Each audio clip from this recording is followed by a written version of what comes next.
Vamos supor que eu tenho uma ferramenta de inteligência artificial que vai pegar exames de imagem de laboratório e vai definir se essas pessoas têm câncer ou não, né? Se eu sou um médico e estou pegando esse resultado, eu falo assim, cara, como é que isso aqui me ajuda ou não, né? Porque eu entendo que ele está sendo treinado para aquilo e os dados que ele foi treinado, será que eles são tão abrangentes quanto deveriam? De repente o tipo de câncer que tem aqui no Brasil ou desse tipo de indivíduo que eu estou examinando é diferente. Ah, de repente os caras treinaram, sei lá, com homens e as mulheres têm um câncer um pouco diferente. Será que não tem algum viés? Por exemplo, eu já vi coisas com margem de erro nesse tipo de exame e aí os caras começaram a ter muito falso positivo e foram analisar o que acontecia. E no exame que se fazia, os caras tinham uma chapinha de metal na placa para colocar ela pendurada na parede para os caras tirarem foto. Uhum. E a imagem que eles estavam imputando na inteligência tinha um pedacinho da placa. E como aquele pedacinho da placa de metal tinha uma cor muito diferente, aí achou que era um câncer. Entendeu? Mas qualquer pessoa, ser humano, vai assim, cara, não, esse quadradinho aqui não tem nada a ver com a imagem. Sim. Então, esse é um erro de viés, mas assim, ele é brutal, mas poderia ter outros, né? Mais suaves. É por isso que a inteligência artificial ela é muito usada em funções não vitais ainda, porque na medicina, a medicina ainda depende muito do médico ainda. Não, eu acho que ela pode ser usada em tudo. Não, mas nesse momento ainda não é usada. Ou na medicina já é? Ela já é em alguns casos, né? Nós estamos numa transição, então cada vez mais você tem casos. Só que a gente precisa entender como a gente vai fazer isso. Ó, vamos pegar o mesmo exemplo, tá? Imagine que eu vou implementar essa ferramenta e ela tá super redondinha, mas assim, nunca vai estar perfeita. E eu vou implementar isso no SUS, por exemplo. Porque os médicos, cara, não tem tempo, tem muitos pacientes, não tem tempo para nada. Sim. Nem todos são muito bem treinados. Vai ser o braço direito dos médicos. Isso. O que vai acontecer a hora que eu começar a mandar para os médicos e dizer o que tem câncer e o que não tem? Cara, depois de 2 meses, o primeiro dia, primeira semana, o médico fala assim, não vou confiar nessa história aqui, né? Aí ele começa a olhar, pô, não, tá acertando. Cara, passou uma semana... Já bota na conta do... Ele vai assumir que 100% do que a IA falou é verdadeiro. Sim. Então, o que algumas empresas estão começando a implementar? No lugar dela só passar para o médico quais têm câncer ou não, ela começa a jogar isso com uma margem de erro. O médico tem que dar o resultado. Fala assim, olha, esses aqui são os que têm maior probabilidade de câncer. Aí o médico dá o resultado e volta. Se o médico disse que tem câncer em algo que ela falou que não tinha, aí isso de repente pede uma segunda opinião. Sim. Então ela também está ali, também controlando para ver a qualidade do médico. Sim, dividir a responsabilidade. Dividir a responsabilidade, porque senão, cara, o ser humano tende a ficar vagabundo. Pô, se tá tudo certinho, eu não vou mais trabalhar, vou pegar aqui o resultado e vou passar para frente. Né? Já acontece em social media, né? Muitas vezes o cara lá vai criar texto, puta, joga lá do que criar aí, bota lá no ar e vamos que vamos. Agora em funções vitais não dá para ser, né?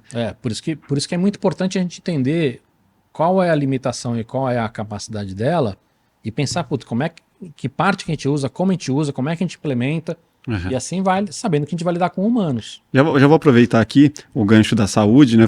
A gente tem uma playlist no nosso canal, chama Plugado no Futuro, e recentemente eu fiz um vídeo falando sobre uma possível máquina da cura que muda totalmente a sociedade. Foi inspirado um pouco no Elysium, né? Aquele filme, tem o Wagner Moura e uma galera. E eu queria entender de você, como você vê o futuro com uma possível máquina da cura, ou como que você vê o futuro da medicina, assim, como... Cara, tá evoluindo de uma maneira muito absurda. E como eu falei, não é novo. Há um pouco mais de 100 anos, o ser humano não sabia o que era tipo sanguíneo. Pensa, minha avó, quando não tá viva hoje, mas quando era pequena, se precisasse de uma transfusão de sangue, não sabia se era O negativo. Os caras iam fazer uma loteria. Sim. Né?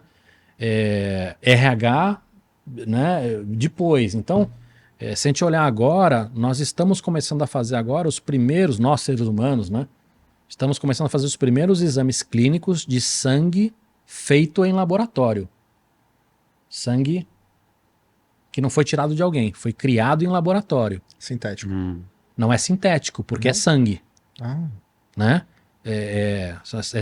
Célulazinhas que a gente falou, isso aqui vai virar sangue tipo O, esse aqui vai virar sangue tipo A. A reprodução mesmo do tem uma reprodução assim como a gente faz medicamentos, né? A gente está fazendo agora sangue. Né? Obviamente que isso ainda demora, vai ser testado, aí os primeiros sangues que vão ser gerados de sangue raros, mas se a gente projetar para o futuro, não vai mais fazer sentido em longo prazo as pessoas doarem sangue. Sim. Né? Porque o nosso sangue doado, ele pode ter doença, o nosso sangue tem células novas e células velhas, então, por exemplo, quem precisa de hemodiálise ou quem precisa fazer transfusão de sangue com frequência, se você pega um sangue de alguém, esse sangue vai durar menos no seu corpo, porque muitas células dele são células velhas. Sim. Esse sangue feito em laboratório, células são todas novas, então ele vai durar mais no corpo humano, né? Que demais isso. Então, assim, A troca de óleo. se você for pensar o quanto a medicina já evoluiu, já é um absurdo. Se a gente for olhar para frente, cara, é assustador como isso vai ficar bom. Você já tem hoje tratamentos à base de CRISPR, que é uma edição genética do futuro, que curam alguns tipos de câncer com 98% de certeza de sucesso. Então a gente já tem a cura de alguns cânceres através de CRISPR. Só que são tratamentos que custam 10 milhões de dólares. Mas esses tratamentos, em alguns anos, estarão acessíveis. Então, é óbvio que não dá para dizer que a gente vai ter uma máquina de cura para curar tudo, mas a gente vai ter, para as nossas filhas, cara, pensa que tua filha tiver 80 anos, quantos anos terão passados? Já vai ter impressão de órgão humano com impressora 3D. E a expectativa de vida já vai estar em 120, provavelmente. Então, será? assim, Talvez. Provável. Porque assim, eu lembrei agora também da cura do novo tratamento do câncer, que também está muito caro, que ele tem uma taxa de sucesso absurda, né? E a USP está fazendo uma pesquisa agora tentando baratear, porque ele só é aplicado em 14 países pelo alto custo. Aqui no Brasil, na rede privada, ele custa 2 milhões esse tratamento. Mas assim, tem casos de cura de casos desacreditados. é isso. Né? Assim, então, assim, a gente tá falando de uma coisa agora. Sim. Tem um tratamento de câncer que, com uma taxa de cura de mais de 60%, de remissão de 80% e mais de 80% de cura total, de alguns tumores muito avançados, inclusive. E a gente tá falando disso agora, tentando ser barateado de um custo de 2 milhões.